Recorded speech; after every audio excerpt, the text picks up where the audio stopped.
about academia today and where students are going. I have my background in politics. I have a master's degree in political administration. I wrote my master thesis on university reform. When I was a student, I worked as a project manager at the Danish Higher Accreditation Institution. So we were the bad guys who went out to university and said, "You're doing it wrong. Do it this way." No. Then when I finished, I started working at the University of Education at their political office. And after that, I started working as board advisor in the largest Danish union, HK. Then one morning in March this year, I woke up and decided I wanted to work with food. So I quit my job and I said bye to 2/3 of my salary. And now I sit in the meatpacking district in Copenhagen with a bunch of interesting food entrepreneurs. But I also sit at Aalborg University. But I'll get back to that. Why did I tell you about me quitting my job? Because I think it says a lot about the students enrolled in universities and university colleges today. We don't mind quitting the traditional career ladder, studying law 1 second, and then doing something completely different next. I have a friend that was a sociologist for many years, and now she does yoga. Last week, I showed the kitchens to a couple of new members. They had both done their degrees in law, and now they wanted to bake cookies. So it says a lot about the passion and the creativity. We want to go out and create. But I also think it says something about the way we jam 30% of a generation into universities. Is that the right approach? I would love to talk more about that when we have lunch. But now let's talk about food. Before I get into what it is we do, I have to talk about this thing because I'm going to be talking about kitcheners a lot. The members in our business, Kitchen Collective, we call them kitcheners. They are entrepreneurs in our kitchen, hence that word. And I'm also going to be using the word pop-up a lot. When you do a pop-up, you're going to have this space and you can do a pop-up restaurant in here. Because a lot of our entrepreneurs, they test their ideas by doing pop-up restaurants. So 2 terms you now know and need to know. What is Kitchen Collective? It started as an idea in 2013, way before I came aboard in June, and it came into being in 2015. The founder, Mia Meyer, who usually do these talks, this is my first talk about Kitchen Collective, so bear with me. She was working in the gastro experience scene. She did a lot of festivals, Roskilde Festival, and she helped companies transition into being biodynamic and organic. And she met a lot of people that wanted to test food ideas, wanted to do food startups, but they needed kitchens. It's really difficult to get a kitchen because we have really high standards in Denmark. Well, not in Nørrebro, where I'm from, where all the kebabs are, but generally we have high standards, and it's really expensive to get a certified kitchen. So if you have this idea of like testing a new cookie, like the law students had I met the other week, or maybe you want to do a food truck a couple of weeks every month, then it's really expensive to pay maybe 1 million Danish kroner for a kitchen and 20,000 a month for rent. So there's this hidden glass ceiling, or this barrier, if you might, where people have these ideas, and then the economy hits them. So luckily, Mia Meyer found kitchens at Aalborg University. So now, out at Aalborg University, we have 3 kitchens, and they are available 24/7. It's book and pay by the hour. So if you need 2 hours in the kitchen to do your thing, you do that. You don't have to use it all the time. Yeah, and if you Google shared kitchen in Danish today, we are top 1.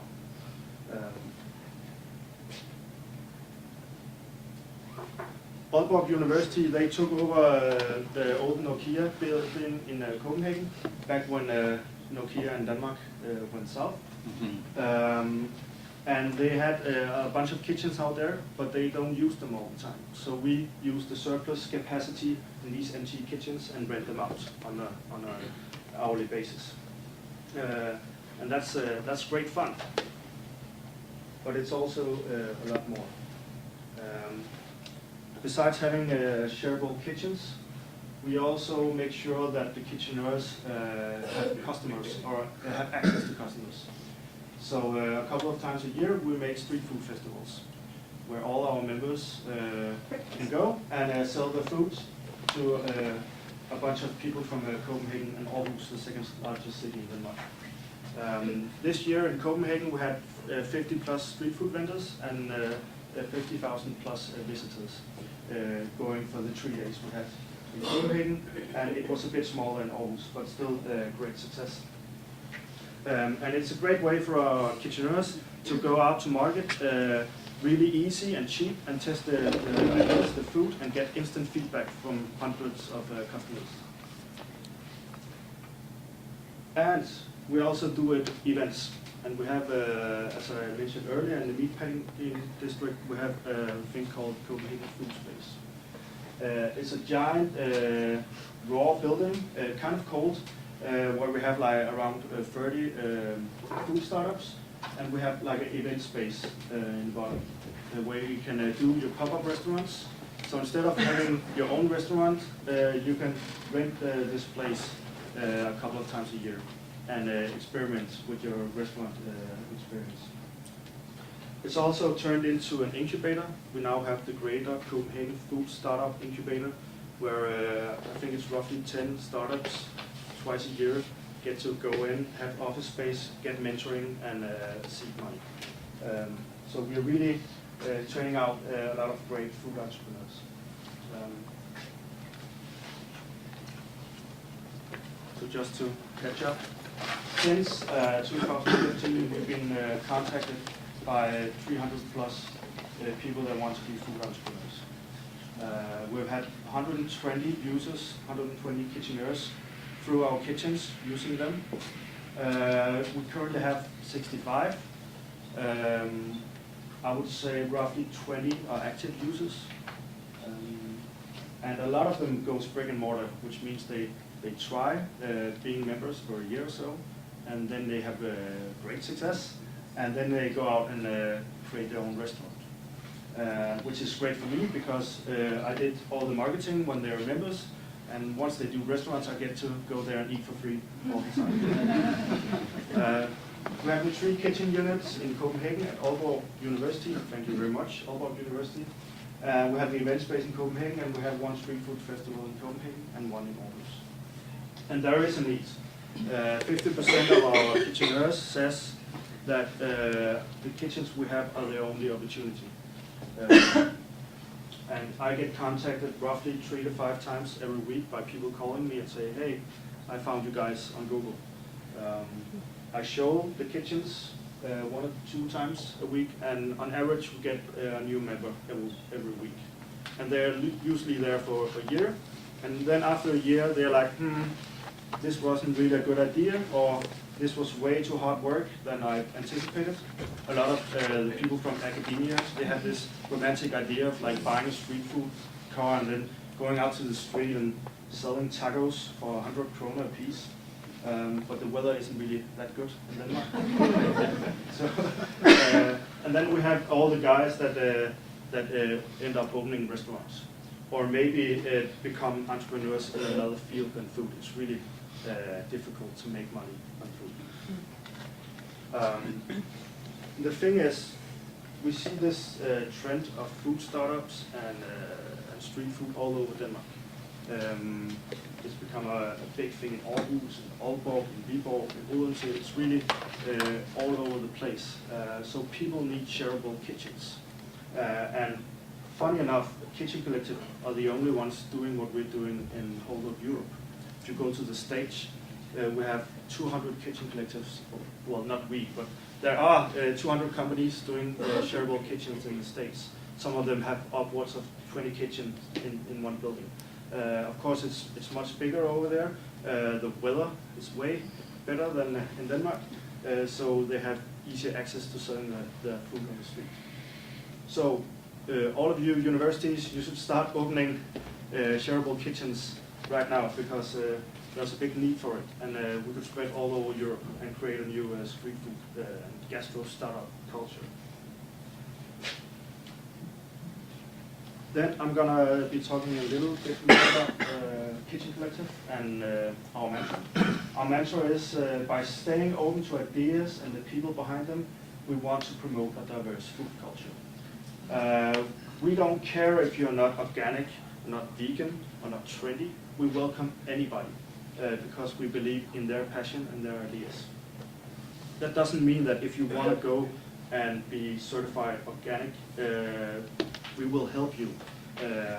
But we don't care what kind of food you want to make in our kitchens. We welcome anybody.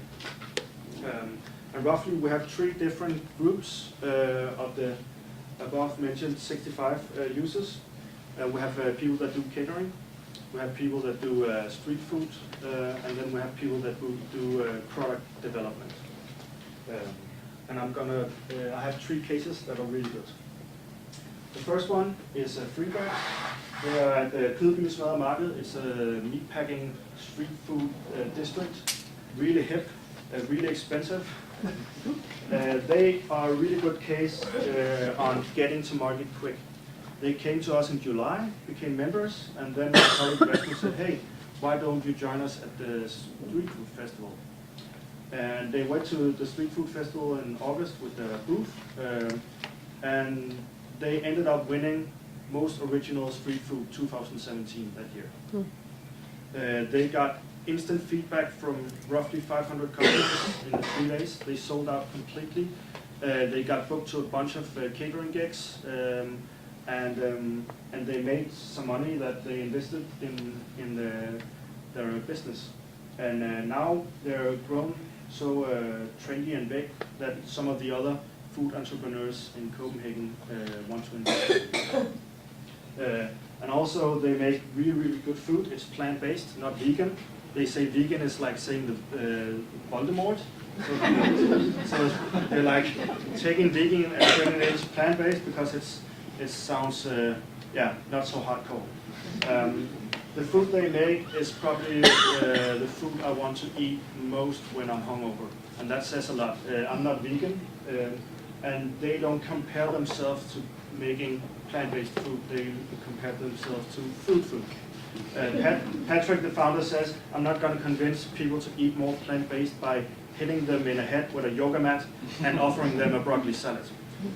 So he makes really greasy, not really healthy food, but it's really, really tasty. That's the approach. That's their approach, and it's worked so far. Then we have the people doing the street food, the food trucks.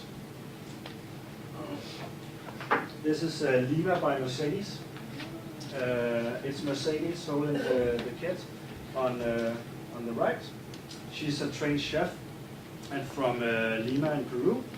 And then we have her girlfriend, Helix. She's a Turk. They're both LGBT refugees from their countries who found love in Denmark. Dilek, she's actually the one I see mostly in the kitchen chopping up octopus and squid. She has 10 years of senior experience in business architecture from Maersk and just got headhunted to Nordea. So you can really see it's lifeblood that they have in this food truck. They don't do it to sustain a household. They do it because they love making the food from their homeland. And actually in Copenhagen, we have this big trend of expats, especially from South America, living in Denmark. They have high-end jobs, and then they start making the food from back home. So if you want to meet like the small communities from Chile and Argentina and Mexico, you should go to the street food markets and meet them and taste some delicious food. It's really, really hot though. It's filled with habanero. So like many of our kitcheners, they do it because it's a great hobby and a passion. Really expensive because that car costs like 15,000 krona a month to lease. So they have to be out on the street a lot. They don't do it to get rich, and most people don't.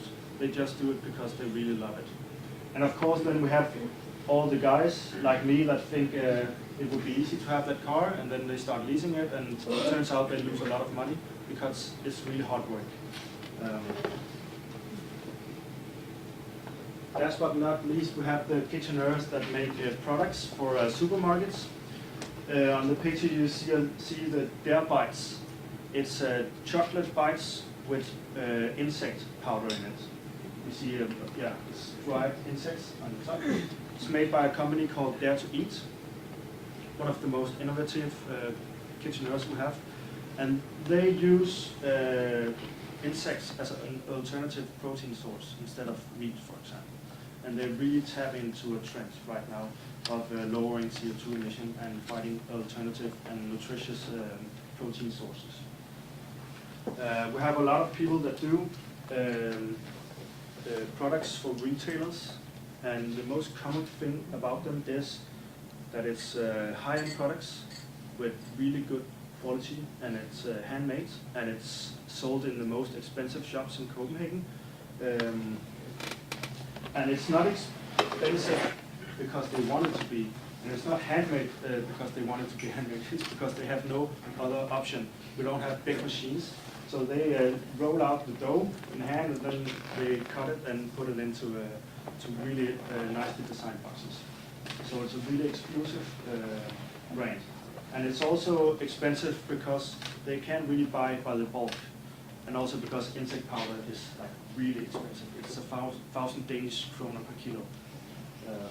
So hopefully in a couple of years it will get cheaper. And when we talk to most of the guys that sell to retailers, they have the same story.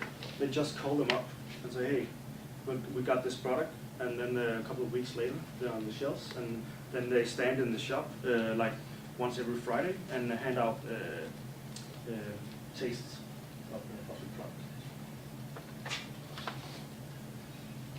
Last but not least, Kitchen Collective was founded on the idea of collaboration and co-creation.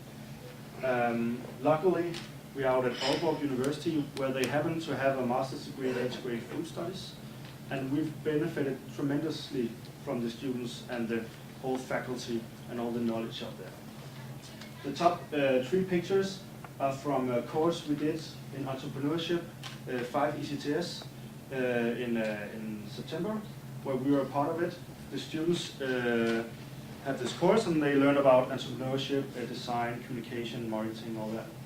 And then they met up in Copenhagen Street Food, in the food space, met up with 3 of our kitcheners. They heard their story, they heard about their business model, they tasted the products, and then for the coming month, they worked in groups innovating on these 3 kitcheners. And a couple of weeks ago, they presented the results. Really fun. They had a lot of fun going out and meeting the entrepreneurs on the spot where they sell the food or where they make the food, interviewing them. Louisa, who was one of the kitcheners, she ended up getting 2 new retailers because the group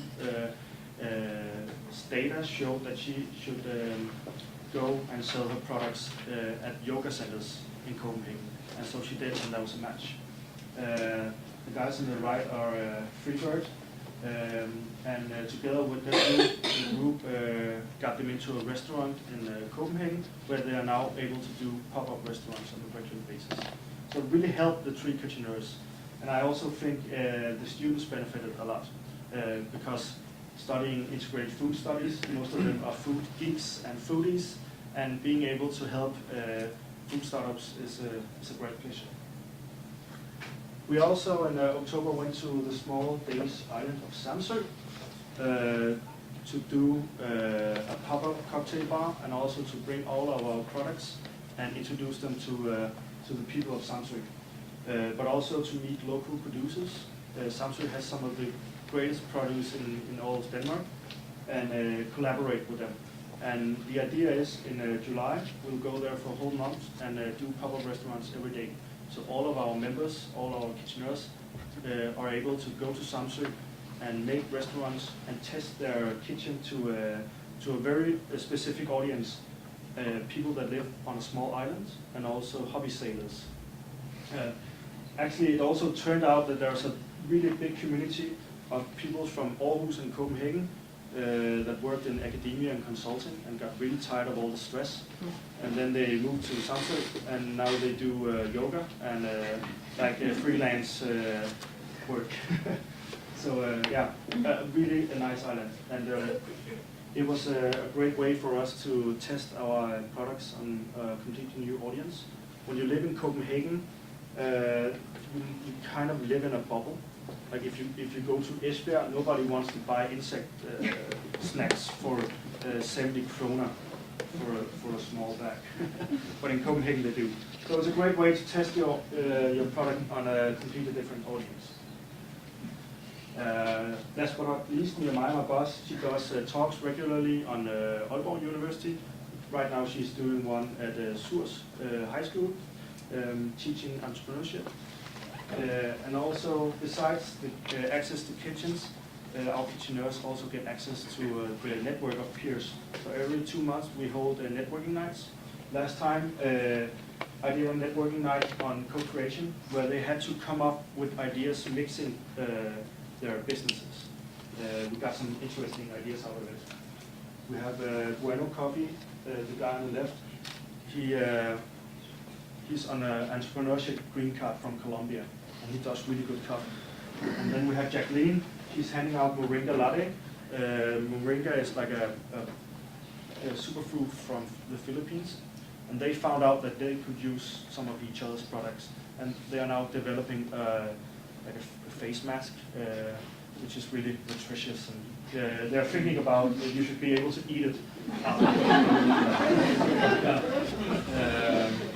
Yeah, and even Patrick here, he does all the plant-based, and I sent him in a group with Mikael, who only makes, he's got a company called Nordic Fats, so he sells fat on, animal fat on jar. And I put them together and said, you have to come up with an idea. The guy who sells fat and the guy who's a vegan. It didn't work out.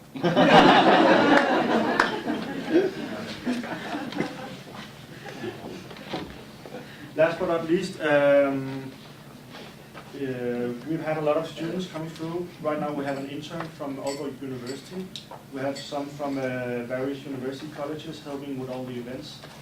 I've been a student myself in a business, having to learn the trade of the academia. The intern we have right now, I asked him if he would like to write a blog post about Dare to Eat, who does insect facts, and he said yes, I would very much like to. And then he went out and he did an anthropologic interview with these girls, and then he came back and he transcribed the 1 hour of interview, and then he posted it. 18 pages of. So if you ever want to hire academic students in your business, make sure that you sit down and teach them the trade, because there is a big difference between doing academia and selling stuff, which is what I do. I really appreciated being in academia. I learned a lot of stuff that I can use today, but the transition periods can be difficult. So use your time on them. Teach them how to open Outlook and Google Calendar and all that.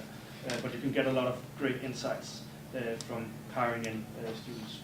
And in Denmark we have this great culture of hiring students on the side of their studies, which is a great way to spend 10 hours a week in a business and learning the trade. Feel free to contact us anytime. We love to go out and do talks and drink coffee and meet people that have good ideas.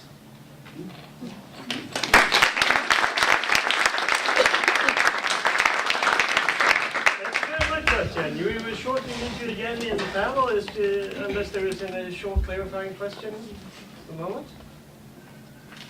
Yes? So you said you are the only ones doing this in Europe, sharing kitchens, and you should go and explore the rest of Denmark. And what are you actually doing to open new kitchens? So I'm from SDU in Odense.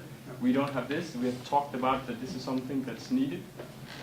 Are you doing anything active on that side to get new kitchens on board? We used to have a kitchen in Aarhus actually, and then we lost it because the thing is, it's really like we are in a gray area.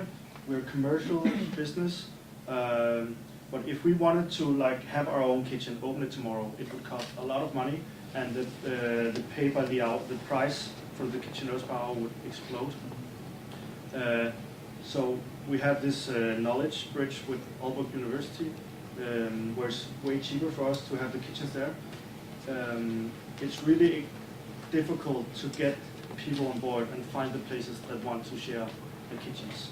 So we wouldn't be able to go to SDU on Odense tomorrow and open kitchen because we don't have the funds. For us, it's also lifeblood. We don't make any money of it. But then, I mean, if I'm at SDU, I might have a kitchen I want to open. So how can that happen? And what about all your kitchens, are they placed in universities? Or, I mean, there's also Absalon, there's other food tech institutions that I guess they don't use their kitchens after 4 o'clock, and that's where your customers come in when they get back from work and want to spend their time. Sure, so and what are the key possibilities thing there? is to find that one employee on campus that really think it's a good idea. And that has access to the officials and all that. Yeah, and show them the benefit of having entrepreneurs working on campus, on site with students. That interaction. It's hard work. So find that couple of people that really can see the potential in it.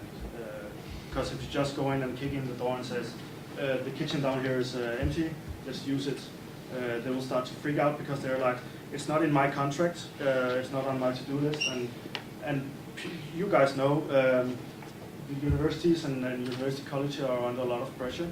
There's a lot of things that you have to do and teaching and all that. So if students suddenly come and say, hey, let's also do a shareable kitchen down here, you might end up freaking out people. So it takes time. But maybe gather a group of students and so I'm not a student. no, I'm but actually an employee. but find somebody that wants to do it, and you can start in the small. So maybe you do it with a couple of students, and you find like one business, and then you have great success, or evaluate it, and then you take it to your boss. That would be one idea. Okay, thank you very much. Well, you said that there's still a big market. I mean, you believe that there are many more companies that could be interested in such a shared kitchen. But do you also feel certain that there's a market for more street food and for more restaurants? What do you think about that? That I do not. No. Okay. And when you see the numbers, like the number of food startups and restaurants that are still open like 5 years after their initial start, most of them closed down. I think it's because of the scene in general. It's so hard making money out of it, and we as customers are used to getting a lot of meat and good stuff on our plate for very little money. The people working in the industry are not getting paid very well, so it's a hard place to make money. That's like the gastronomic restaurant scene of it, and also the street food scene. But when we talk about product development, I think we could have a lot of more successful. Yeah, I'm just thinking, there should be a point about doing it. Of course, it could be interesting to start more shared kitchens, but if there's no market for those people coming out of that shared kitchen, there's not really a point. Yeah, but I think there is a market in like all the larger cities. Yeah. But it's not humongous because we don't have all year great weather. Yeah. So you have to park the truck in the garage when winter comes. Yeah. Or you can do pop-up restaurants.